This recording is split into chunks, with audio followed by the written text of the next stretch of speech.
There it is. Hey y'all, welcome to another episode of the KFLO show. It has been a minute, but we are back and popping. Tonight, my co-host. She's my guest. I wish she was my co-host. She's my guest. I'm still working on the co-host. All right, y'all. This is still season 3. Welcome to another episode. We hope to inspire, encourage, and empower you to live life better. I hope that you guys can hear. If you cannot, please let us know. We want to encourage you to live life better. This is kingdom information for transformation and elevation. Please show your love by sharing this conversation and subscribe to the KFLO show on YouTube. And you can follow me at I am KFLO.K on all platforms. And for your wardrobe styling needs, you can go to kstylesU.com and book your appointment. Okay? All right. She does it all. All right, y'all. Let's get it popping. No stopping until we get to the top. Tonight's topic is domestic violence because this is Cancer Month. This is Domestic Violence Month. This is Lupus Month. So we have a lot going on this month. So we are going to get into this conversation. Again, my guest is author, publisher, wife, mother, sister. I mean, all those things. What else? Are you a prophet or a preacher? You're not preaching. I do that, but not a prophet. She preaches. Okay, and the bio, Gina Gowan Cade was born and raised in Dallas, Texas. She is a full-time writer and has the opportunity to wake up daily to do what she likes to do as a ghostwriter, writing coach, author, and publisher. Ms. McGowan Cade holds a Bachelor of Arts degree in Christian Counseling from Leaders Esteemed Christian Bible University. Oh, and she is the owner of Trinity Writing and Publishing. Again, guys, if you cannot hear, please let us know because I'm using a new computer and I don't know if these mics are working properly. I hope they are working properly. Hopefully, you guys can hear. All right. For more information, go to GinaMcGowanK.com or send an email to Trinity Publishing Co at gmail.com. All right. And my mic is true. And I would like to give another website. Go ahead. Trinity Writing and Publishing.com. And the AN is spelled out AND. And you can also send an email to info@trinitywritingandpublishing.com. And I want to say thank you so much to Miss Kim for having me on the KFLO show. You're welcome. We're having technical difficulties. I knew it. Knew someone gonna act right. So let me tell y'all, I'm gonna put a cough drop in my mouth.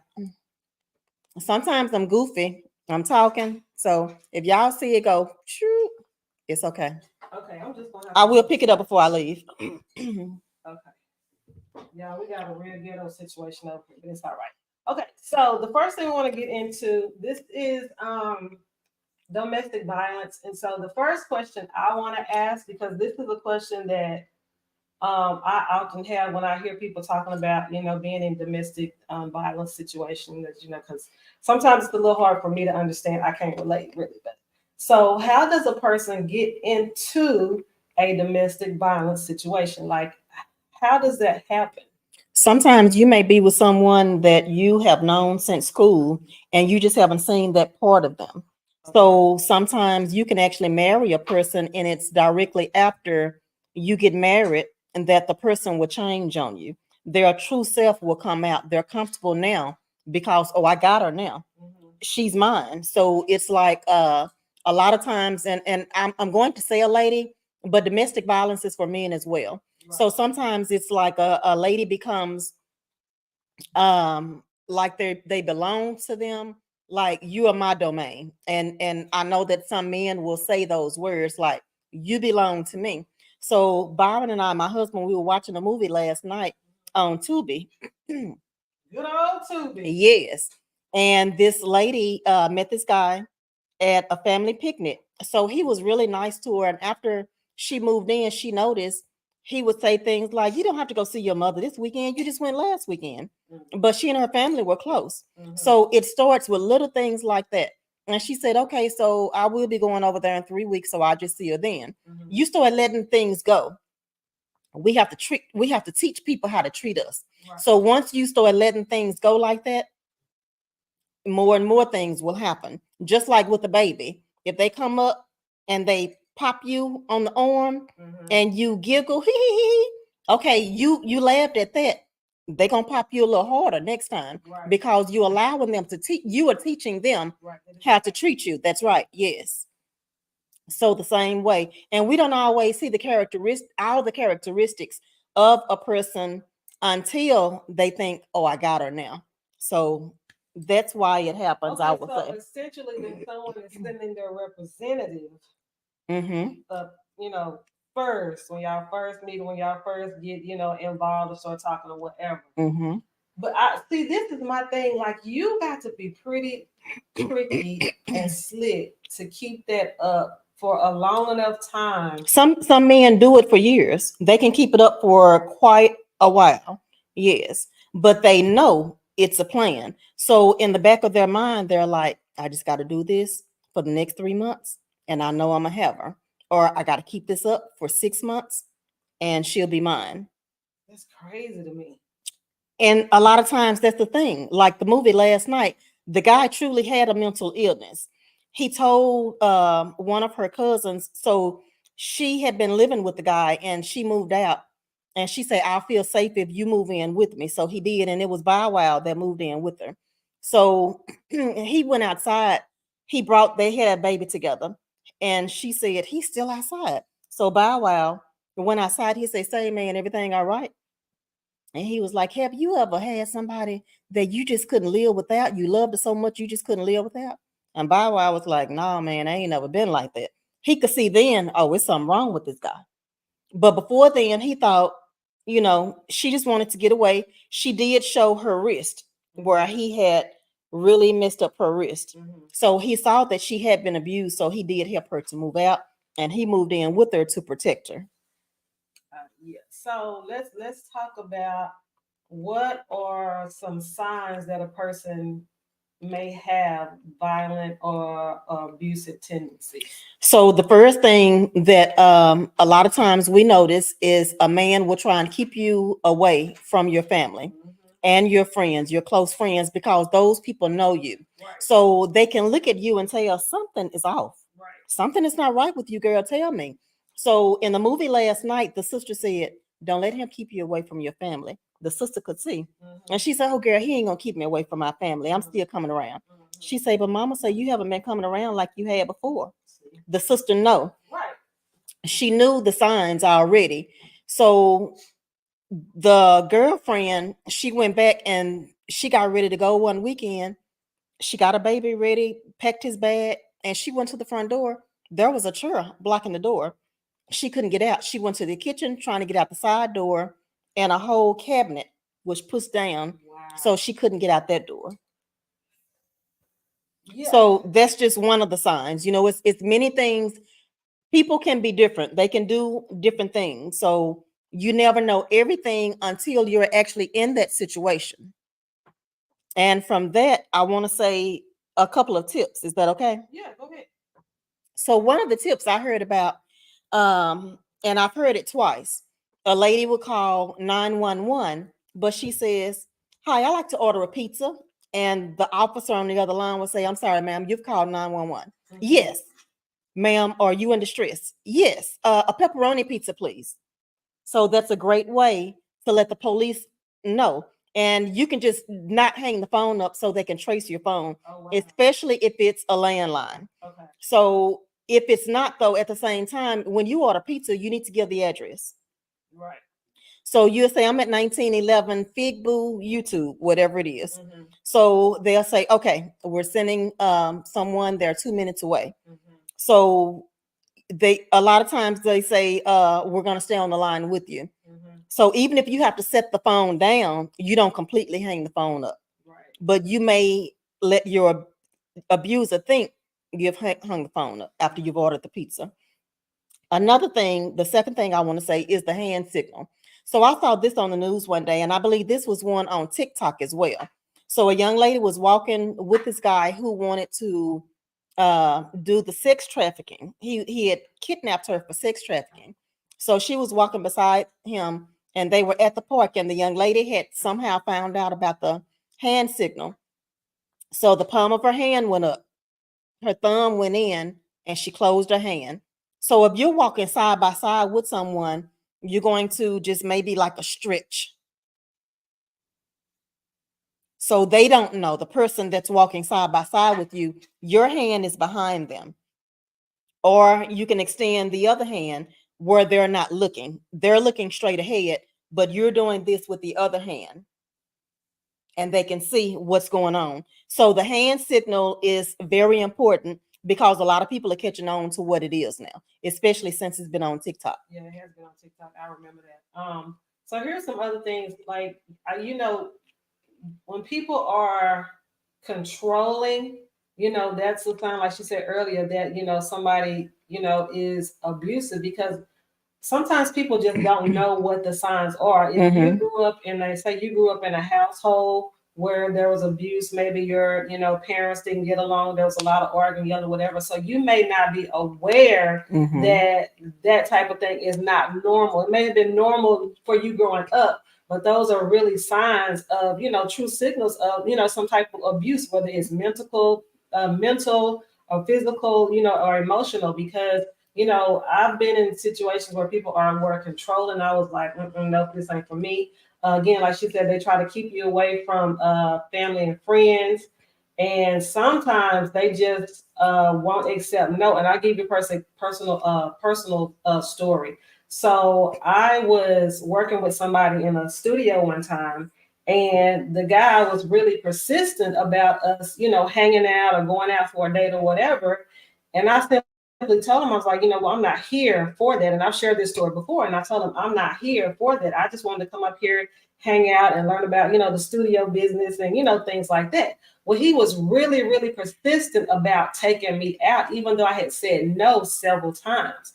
And it got to the point where I felt like unsafe.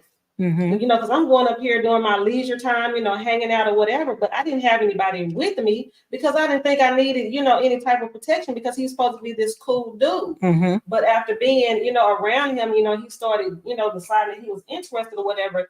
He just didn't want to take no for an answer. So I literally had to block him, and I stopped going. I had done my little music or whatever, and didn't really, get authorization back for that.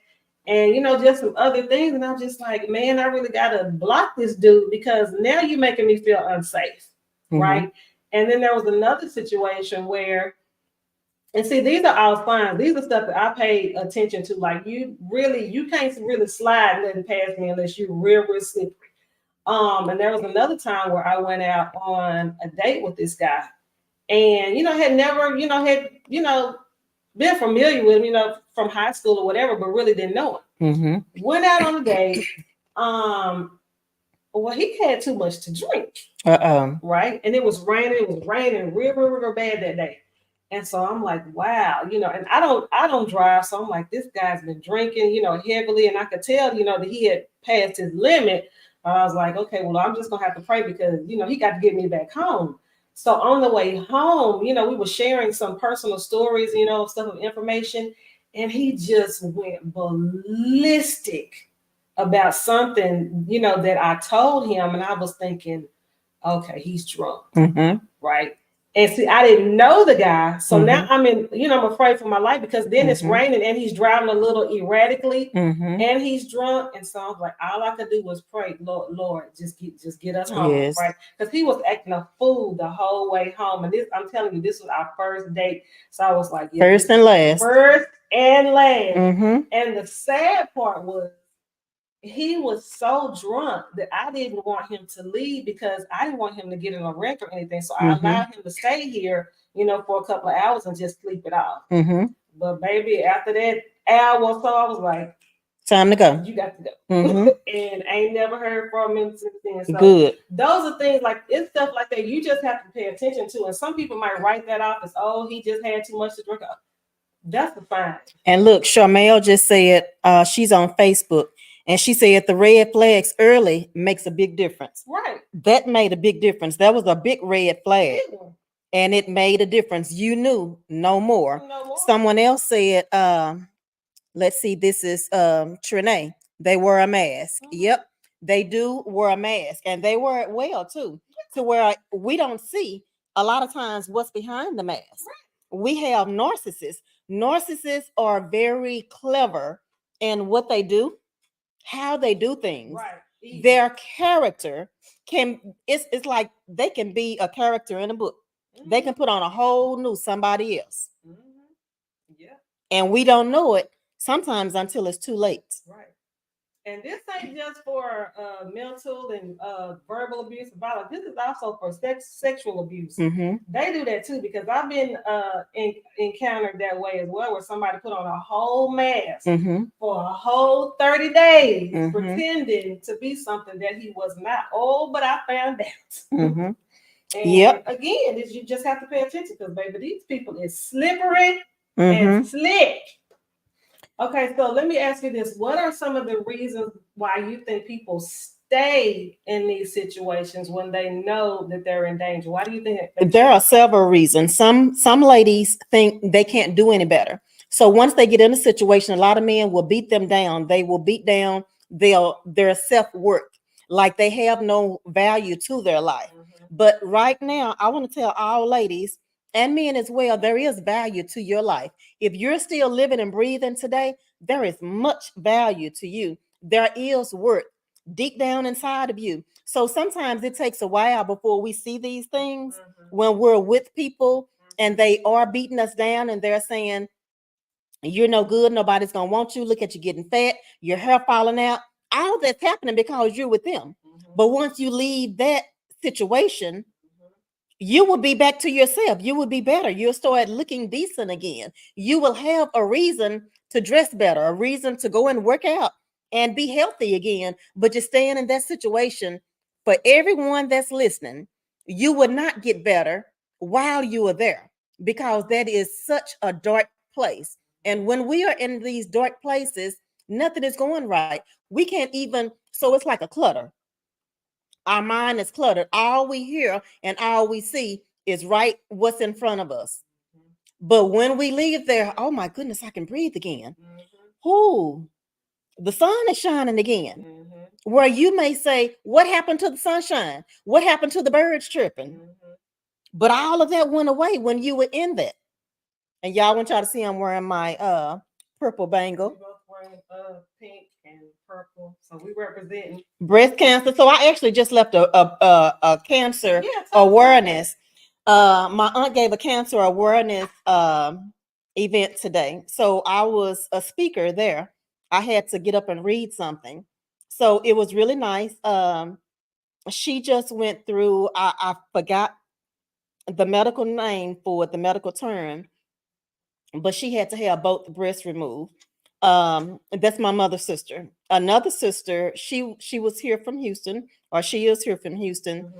She's just getting over a form of cancer as well, along with two other people. So we were there for 4 people, but it was in general, cancer awareness in general. So that's why I have my pink on. But I also came to represent domestic violence as well. And domestic violence is also called intimate partner, what is it? IPV, intimate partner violence, I do believe. With that, a lot of times what you were stating earlier, we get with people and we don't know. We don't see these red flags. We don't see their flaws before we get with them. So intimate partner violence, and what you said earlier also, sometimes it's a sexual violence. They come at you that way. They will be the good guy until boom, they think they got you. So intimate partner violence, someone that you are in love with, you ask the question, why do people stay? So a lot of people stay, so many reasons people stay, Charmel said. A manipulation, lonely, low confidence, that's real good. So those are reasons that a lot of people will say. Some ladies think they can't do any better. They can't get anyone else because their man had beat them down so much. Ladies, if you have to go out and be by yourself, be lonely for a little while. Okay. It's better than being physically abused where your marks will show. Emotionally abused, that can be worse where the marks are not showing, but it's deeply rooted now. And also spiritually abused, like you're just out here in the land all by yourself. Lord, where are you? And let me tell you something. Mental wounds take longer to heal than physical wounds. That's so true. Yes. So even with the mental wounds, it's a head thing, and y'all know people know how to get in your head. They know what buttons to push. They know what doorknobs to turn. All of that. They know your triggers. That's right. Yeah. So many things become triggers too because of being with them. So, ladies and men, if you think you may be in a domestic violence or IPV, intimate partner violence relationship at this time, I do want you to seek help. Seek counseling. I am a counselor. If you need to seek counseling, just send me a message on Facebook, Instagram, or get with Kim at KFLO, however you can, or seek therapy somewhere. But if you think this is you and you don't know how to get out, seek help. Talk to someone. Now, so I'm also a ghostwriter, and I was writing a story a couple of years ago. And this guy was saying when he was a child, his mother was married to a man. He had left the family for a while. He came back, and after he was back for a while, his character began to change like he had been before. So the lady had different baby daddies, and this was actually his dad. So he really felt bad that his dad was showing out like this. So his dad was he actually held the family hostage one day. So the mother had to go in. She was just like, y'all go in the room and lock the door, watch TV. So later she went to the room and she knocked on the door. She said, y'all come out, let's get something to eat. So they came out, got a plate, and she said, here, take your plates to the room. They didn't eat in their bedroom, so they knew something was going on.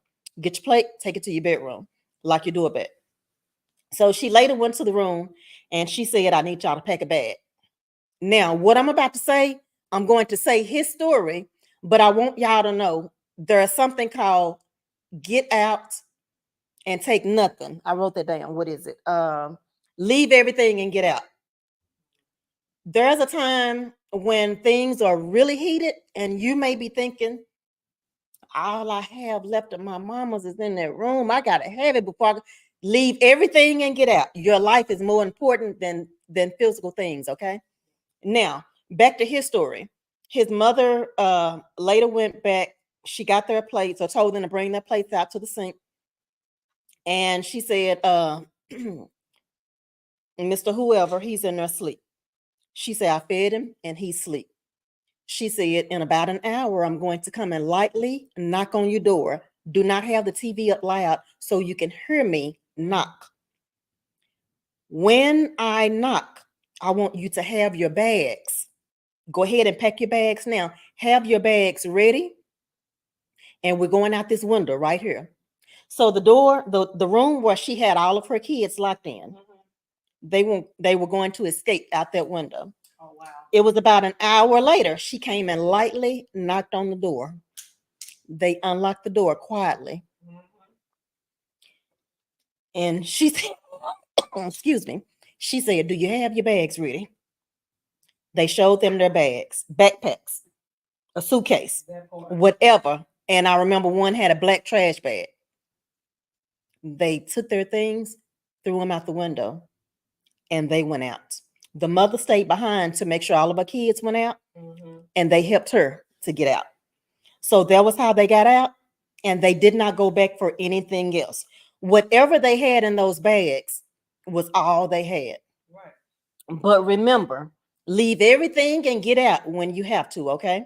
So here's the thing, and I was going to bring this up later, but since we already there, These are some survival tips. I was watching, I don't know, Good Morning America or something the other night, and the lady was saying she was from the family place, and she was saying to pack and hide a go bag. Right, if you're in that situation, if you can hide, you can pack some your personal documents, your ID, clothes, and some money if you have access That's to good. money. You pack a bag and you hide it somewhere where your abuser or whatever can't find it. You know, if it's a you and your children situation, pack those bags and hide them. And any opportunity that you have that you can get out, you are all ready to go. And then you leave, like she said, you leave everything else behind, but have those essential items that you're gonna need: your ID, money, clothes, whatever. Even if it's just a pair of jeans and a t-shirt, just something simple, but you need to have those items. And you know what? I want to say, if you can, put those in your car. If you have a car, put them in your car and hide those somewhere so they won't be in the house. Sometimes people won't even have a car because the only access they have to a car, the abuser is driving. But if you do, yeah, pack them in the car, or deep in the closet, or in the wall, or back of the kid somewhere, garage, something. Let's see, what did I want to ask? Okay, so here are some signs to look for if you're not the situation, but you are on the outside looking at someone that you think may be in that situation. Here are some of those signs. It's going to be excuses for injuries. That person is constantly checking in with their partner. Like, y'all can't go nowhere without them checking in, every 5-10 minutes. Again, like you said, low self-esteem, overly worried about pleasing your partner. If you're always concerned about their needs, but you really, don't have any care about your own. Wearing big clothes to hide bruises. So you can find all this stuff on. I just Googled it and this stuff came up. So there's a lot of signs out there. You can just find them. You can just Google them for domestic violence signs and stuff like that. Just and with that being said, I want to say this: try not to do it on your home computer, right? Because your abuser can go in and see what you have been searching. So there is a way to clear your it's called CHE, I believe. Cache. I'm not sure if I'm saying that correct. There is a way you can clear it. However, if you can check this, maybe at work or somewhere else where your abuser will not see this, do it that way. So they won't go behind you and say, "Oh, so you searching." I remember this movie a while ago. This lady was in a domestic violence um, with her husband. She had been married to him for a while. And one day she decided she was going to go to the Y and take some swimming lessons. He didn't know that she had been taking swimming lessons. So I remember years ago, my grandmother said, "Don't let the left hand know what the right hand is doing." That's exactly what she was talking about. Don't let the left hand know what the right hand is doing. Ladies, if you know you have been dogged out, things have not been going right in your relationship, you don't always have to let the left hand know what the right hand is doing. If you need to put some money in a different account, do that. Even if it's just $50 here and there, do it. That way, when you leave, if you need to go to a hotel, if they know where all of your family members and your friends live, you don't want to put them in jeopardy. You don't want to be found. So you need to go somewhere. You need to have some hotel money. And right now, hotel money is not cheap. So just put some money to the side. If you have children, you need to feed your children. You may need to even start over and buy a new wardrobe or even a new house, get an apartment. So when you can, make sure you start putting some money in a different account. But as Grandma Georgia would say, don't let the left hand know what the right hand is doing. Do you know how to do that?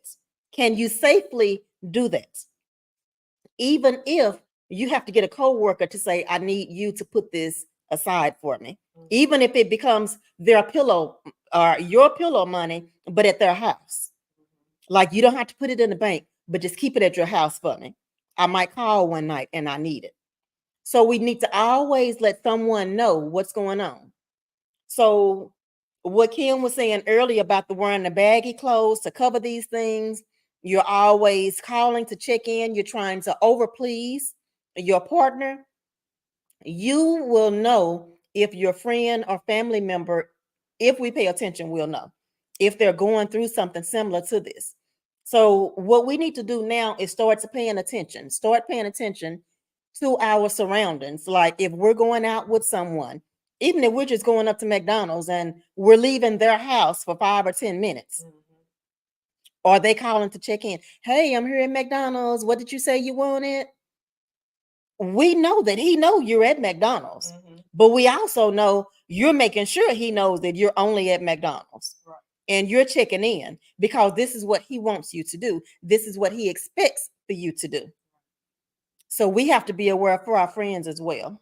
I mean, because the getting permission, this is one of the things that I saw that just like, it doesn't blow my mind. It's just not, it's unbelievable to me to be in a situation with somebody where you have to ask permission to do certain things, like permission to go out and get something to eat, permission to go hang out with your friends, permission to go and be with your family.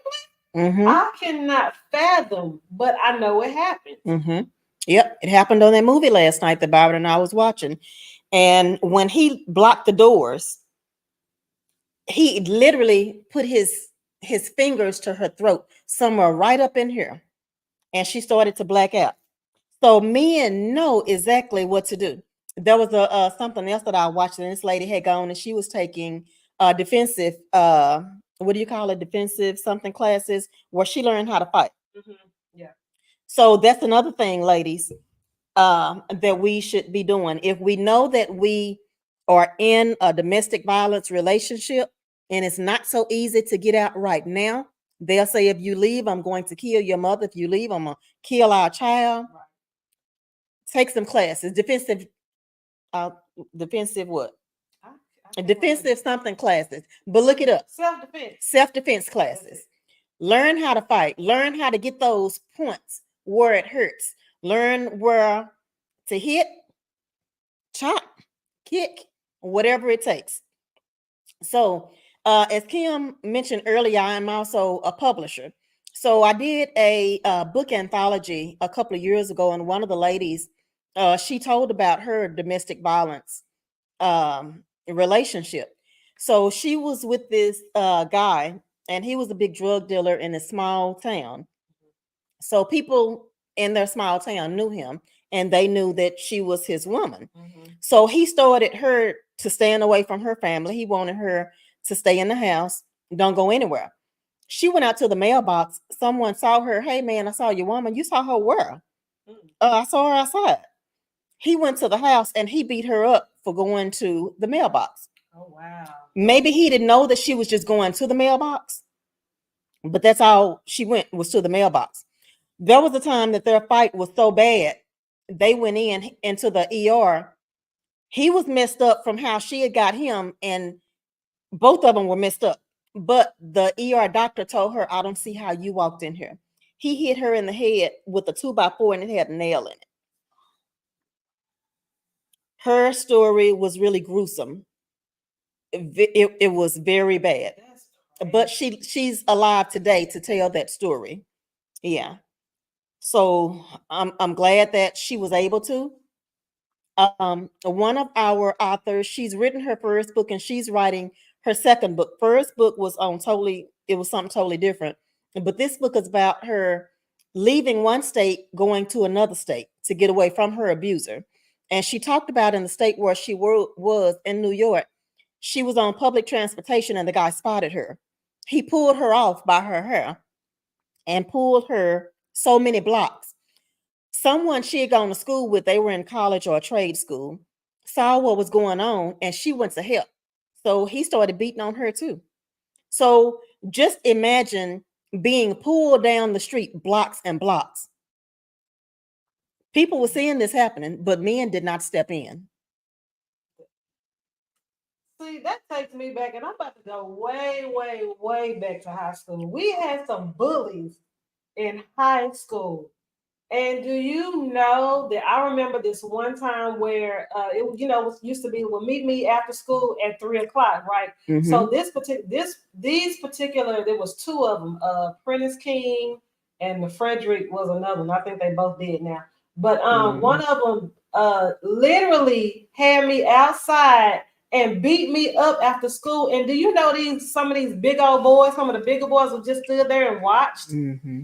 And I'm like that, but I will always have that memory of how, men would stand by and Mm-hmm. watch somebody be abused. But that could be, today people see stuff happening all the time or see signs of stuff and just don't say nothing. They'll be like, that ain't our business. Let me tell you, Emmett Till's mother, she was a nurse. She had heard about somebody's child being killed, and she went into her apartment. She said, that ain't my business. Oh, wow. Something else happened, and she said, that ain't my business. She got a call while she was in Chicago. Her son was Alabama, Mississippi. She got a call that her son had been murdered. It became everybody's business. Mm-hmm. And she had his casket open because she wanted everybody in the world to see what had happened to her son. So what she was thinking wasn't her business. It should have been her business. It became her business, and it became the world's business. But everybody gathered around to help her. They, everything that they could do, they were there for her. Yeah. And that's her story. That was her story for many years. It wasn't my business. So I thought. Right. Mm-hmm. I say all the time, if you see something, say something. Amen. I mean, and you may have to disguise, the way that you do it, especially if you see Mm-hmm. something going on in public or at a grocery store. For me, and this is a little bit off the subject, but for me, it really breaks my heart when I see parents scolding like babies, not like Mm-hmm. little bitty kids. Mm-hmm. That makes because I wonder, oh my God, is that child being, abused? Mm-hmm. But what can you do about it? In Yeah. that situation, you literally like your hands are tied. Mm-hmm.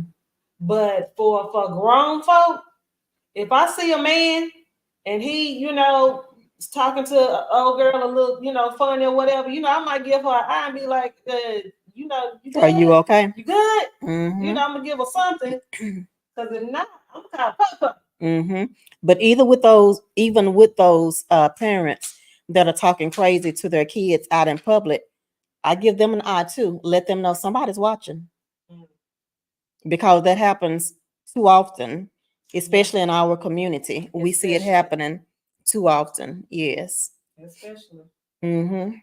Okay, let's see. Do we have any more tips? We gave you guys the signs. You want to give those hand gestures again for people who just coming in. So there are some hand gestures that you can that somebody can do if you that will alarm you that somebody is in trouble. Palm of your hand, thumb in, close your fingers. If you're walking side by side with someone, just do something like this. If you can,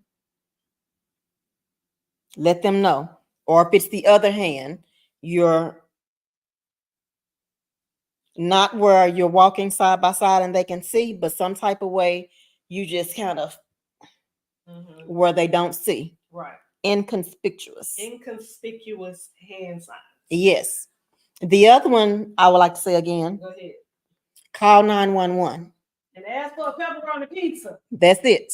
So the officer on the other line will say, ma'am, you've called 911. Oh, yes. I'd like to order a pepperoni pizza.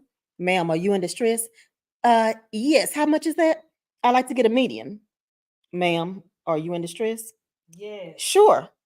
Or, you let them know, I know who I call. I'm calling for help. So they'll say, I'm going to stay on the line with you. We'll have someone there in 2 minutes, especially if you're on the landline. If not, okay, so I like that pizza to be ordered too, 1911 Jaguar Street in Denton.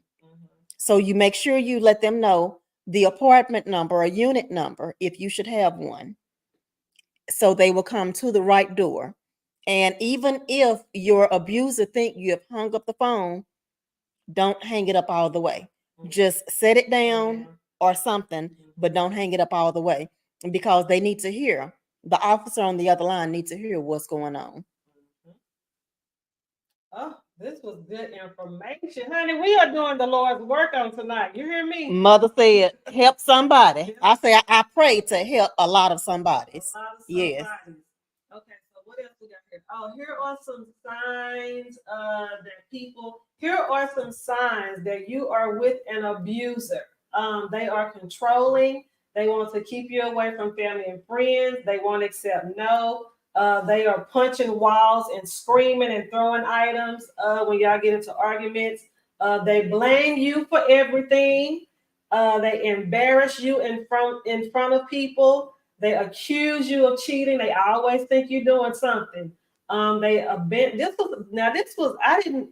This one got me. They abandon you in unfamiliar places, right? Like, in what situation would you abandon Fear. somebody? To put fear in To you. put fear in them? Mhm. That's crazy. And also, like I said earlier, being forced to have sex. I don't care if you're married or not. If somebody's forcing you to do something that you don't want to do, that's abusive. Mhm. Okay, and we talked about that and talked about that. I think we have covered everything. Oh, this is what you want to mention. What should you do while you're planning your escape? Tell Jesus everything. Tell Jesus everything. I heard that. So what should you do while you're planning your escape? So like Kim said, tell Jesus everything. Pray about it.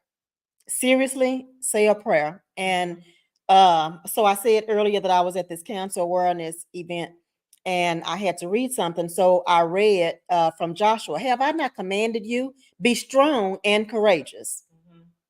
That's for every lady that's on here. Men too, if you're going through something. Kids. That's right, yes. So when you're planning your escape, make sure you're thinking logically. So sometimes you have to try your best to get into a quiet space, if only in your head. Go to the bathroom if you have to. If you work outside of the home, just have a quiet moment in your car, in the office. What is how are you going to escape? Maybe just don't go back home after work. Leave everything and get out. Remember that? Okay. Leave everything. And get out. It doesn't matter if your grandmother left these diamond earrings for you, these pearls. Your life is more valuable. Your life is more valuable. Now, I want to say this, after you have gotten out, writing is therapeutic. When you write, it's like it's going to come up out of you. Have you a box of tissue and be ready. Be ready to let the tears flow. Get it out of you however you can. But writing is seriously therapeutic. Get you, it doesn't have to be a perfect outline, but you can start from day one or you can start from the last day and work your way back. But get it out of your system. And one day you might be able to tell your story. But I do want to say this, it's not always wise to give your tell all in a book, okay? Sometimes your tell all is only for you at the moment.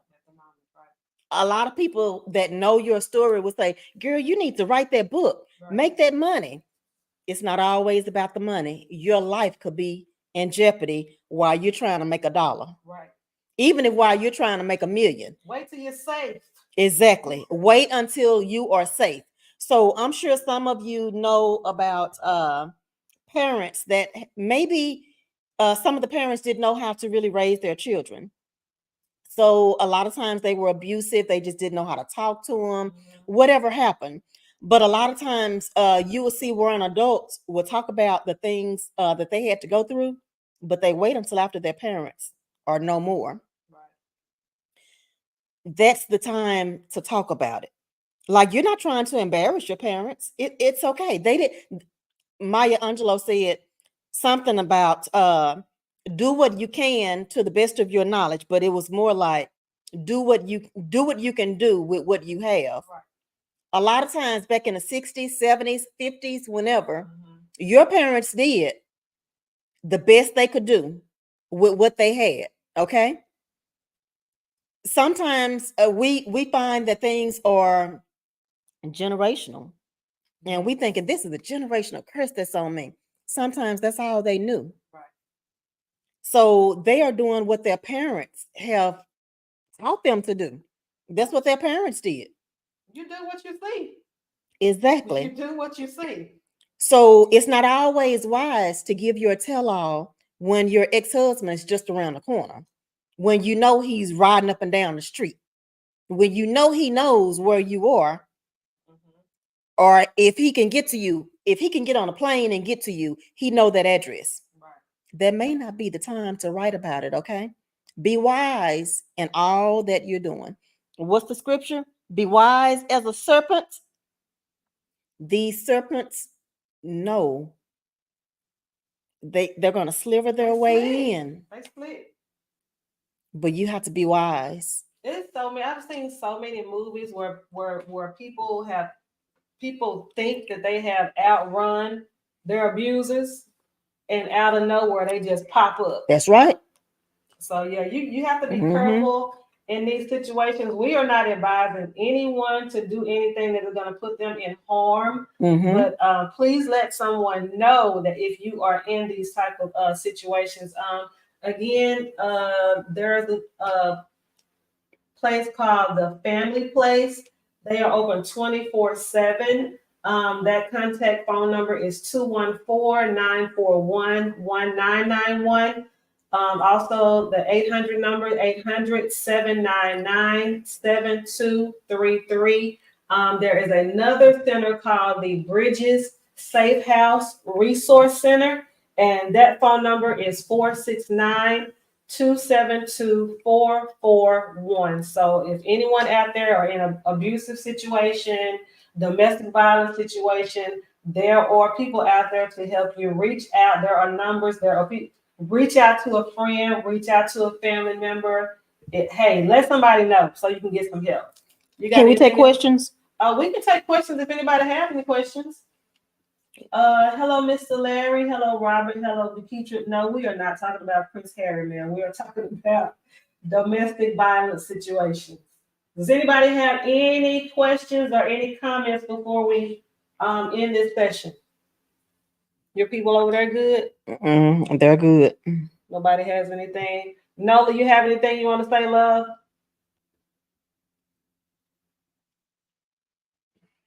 I want to tell you that this has really been, we have given a lot of information. Yeah. It's been very informational. I do want everybody to know, if you have gone through this, it takes healing from the inside out. Get your mind right, get your spirit right, get your emotions right. Do you know that you should not be going right to another relationship after you have been in an abusive relationship? Reason being, it's going to be like a dark halo. It's covering you. You're going to be right back in that same spot because you haven't healed. So it's still there. Once you heal from the inside out, once you're inside, your emotions, your mental capacity is better, when you can focus and you can make wise decisions, that will be the time to move on. It doesn't matter what scars you have on the outside. It doesn't matter if you're burned or bruised or whatever. There will always be someone for you, but will it be the right person? Your inside, your emotions must be healed, or your emotions will be calling the same person that you just divorced or you just separated from. So always get your emotions right, get your mind right before running just to be embraced by someone. Be embraced by your mother. Be embraced by an uncle, somebody that really cares for you. But don't run to be embraced by the opposite sex when it's not time. Or the same sex, because y'all do what y'all do. So heal first. Heal first. Allow your spirit man to be healed. We need to be made whole before we try and go and be in another relationship, okay? And that don't go just for domestic, that period. And you in any type of situation, you need to heal before, because what you're gonna do is end up taking those, like you said, those wounds, those sores, all that emotional baggage. You just don't take that right on into the next relationship. Emotional baggage. She just said baggage. Bag Lady. Who sings that song? Bag Lady, Erica Badu. I want y'all to listen to that song. That's a counseling song. Baby, it's a word. It's a whole word. Bag Lady is a whole word. Listen to the bags, everything that's going on. But if you can, listen to Erica Badu talking about Bag Lady. Yep, that song was a whole word. Nola said something. We have a friend. Ooh, her husband would beat her up badly every holiday until he finally put. Oh wow. We did keep telling her to get help, but she didn't. I mean, you can only help those that want to be helped, right? You can't. Here's the thing, and this is what I've learned: is you can't want more for somebody than they want for themselves. Mm-hmm. They have to want that help, and unfortunately, a lot of folks end up in the hospital or in the grave because some people just don't want the help, but they don't know how to accept the help. They don't know how to receive it. That means that stuff is so deeply ingrained in them emotionally, in their mind, it's embedded, and they don't know how not to be that way. And that's unfortunate, but it's true. So, but we have we share this episode, out there with people, somebody who's going, y'all right? Mm-hmm. Okay. Somebody who's going through something, share this episode. We want to get this message out here. We have given you guys a lot of tips and a lot of information, a lot of contact information, signs and signals. So thank you guys for tuning in. If no one else has any questions or comments, we are going to end this session. Ma'am, thank you so much for coming. This was very informative. If you know anyone who my next y'all, I'm gonna try to do a show on women's issues and menopause. So if y'all know some doctors or somebody that would love to come on the show, y'all reach out to me through Facebook, Instagram, whatever. Send an email to keatonCreations@yahoo.com. And we thank you. We're gonna say a quick prayer and we're gonna be out. Lord God, thank you for this platform. Thank you for my guests and your audience. I pray that everyone listening will know your voice, hear your will, and then do your will. In Jesus' name, amen. In Jesus' name, amen. Thank you guys. Thank you, everyone. Y'all have a good night. Thank you, everyone.